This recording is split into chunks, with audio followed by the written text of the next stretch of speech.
Antes de caer al hueco y empezar a vivir así, ¿cómo era tu vida? O sea, tú estabas en el colegio y todo Claro, eso. estaba en el colegio.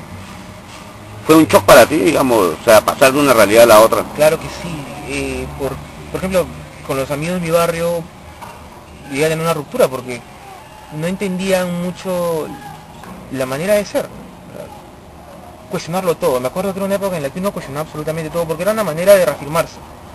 Cuestionabas la música, cuestionabas la forma de vestirse, los programas de televisión, y también al ser tan beligerante uno tenía proximidad con ciertas ideas políticas, ciertas posturas frente al gobierno y no solo al gobierno, ¿no? Al orden social en sí. Defendías una idea que te ponía ante los ojos de la gente pues como un terruco, porque en esa época era algo, me acuerdo que era la época en que la gente recibía recompensas por denunciar a cualquier desconocido, a cualquier hijo de vecino, ¿no? Era jodido escucharme, soportarme. Sí, fue una época jodida de la adolescencia. 7 años después, ¿qué le sumarías y qué le quitarías a tu libro? No, lo dejaría tal cual porque no terminaría en realidad. Y estás de repente con otro proyecto de libro. Sí, una colección de cuentos. ¿Tienen algo que ver con incendiar la ciudad o ya es...?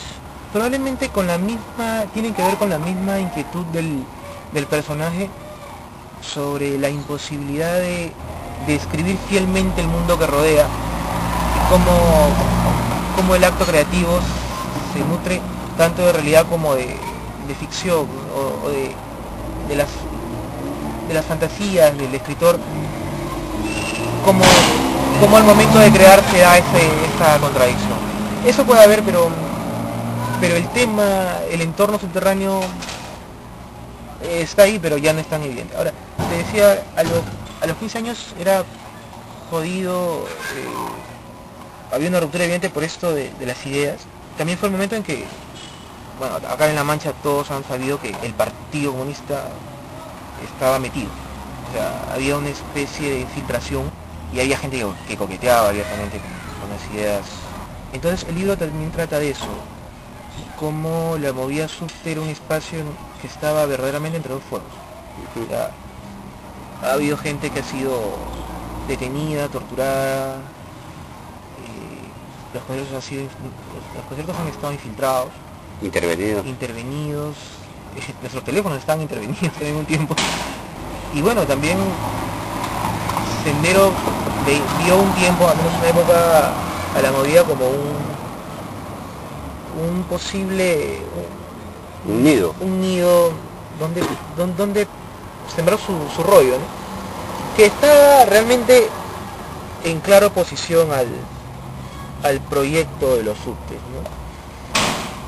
Si bien las razones del partido y las razones de los subtes para levantar su voz de manera muy distinta podían coincidir y eran válidos, el proyecto subte era libérrimo, no tenía nada que ver con el proyecto totalitario de Sendero.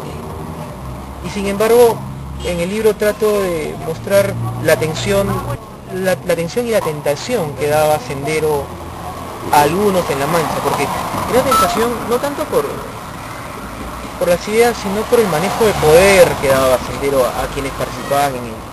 O sea, Sendero permitía que uno canalizara algunas cosas, pero también se sintiera poderoso. ¿Qué libro podría considerar precedente para el tuyo? Precedente. Si tuviste de repente alguna influencia, algo que te motivó, que dijeras, bueno, yo también quiero hacer mis libros. ¿Hay un libro antes que el tuyo? Subte, así en Lima, no recuerdo uno que específicamente trate sobre la movida. Pero la manera de escribir sí quería que fuera milleriana y sartreana. Milleriana en la forma, o sea, forma tan libre, tan descarnada, en la que uno pues se abre la piel, y sartreana por lo reflexiva, ¿no? Por la manera como el personaje se involucra, cómo busca relacionarse con todo objeto que le rodea, que también es parte, una esencia del libro, ¿no? Cómo el personaje toma conciencia de su historia personal y reconoce que su historia personal no es solamente pues su familia, ¿no? Sino que es todo lo que implica su familia, de dónde viene su familia, implica su momento histórico, que en ese momento era pues cómo Fujimori estaba destrozando las instituciones. El personaje tiene la suerte, por decirlo así, de caer en este entorno, en este pequeño Perú, que era la movida subte, que tenía de todo, ¿no? Tenía sus clases sociales, tenía sus conflictos, y donde abiertamente se podía hablar de una revolución, ¿no? En otro lugar, probablemente en San Marcos, ¿no? Y el personaje también recorre San Marcos, pero en relación a la movida, ¿no? Uno tenía la visión general de los medios, y en la movida podías tener cara a cara a personas como los militantes del partido, que eran personas dispuestas a morir por sus ideas, ¿no? Que defendían coherentemente un discurso, ¿no? Defendían un discurso que a la larga de todas maneras seducía. Esa cercanía también le dio una mala fama al movimiento subte, porque pensaban que porque éramos capaces de dialogar con Sendero, coincidíamos con ellos.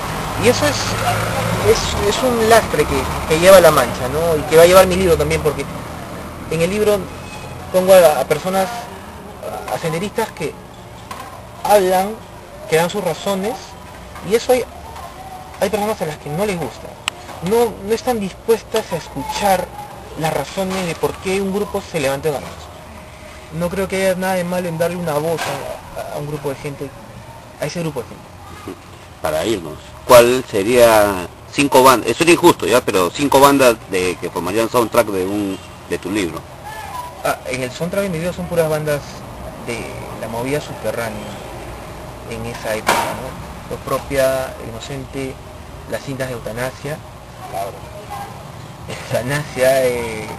PTK, por ahí Autonomía, lo que estaba saliendo, que estaba apareciendo, Psicosis de la época. Cuéntanos los contactos más bien, ¿cómo ubicamos tu libro? ¿Cómo lo podemos conseguir? ¿Hay o no hay? Ahora tienes que bajarte en PDF de canal0.com. No sé si es .com o .tk, no recuerdo. Para junio o julio tengo planeado sacar una edición. Y ahí sí tienen que llamarte. ¿Cuál es tu fono? Para llamarte en junio. No, pueden entrar a la página web, que es diseñarlaciudad.tk, y ahí van a estar los datos y la manera de conseguir. Bueno, gracias, Pejulito. Cuídate. Gracias. Ay, mira, venido Fujimori. ¡Quiero ser libre! ¡Soy inocente!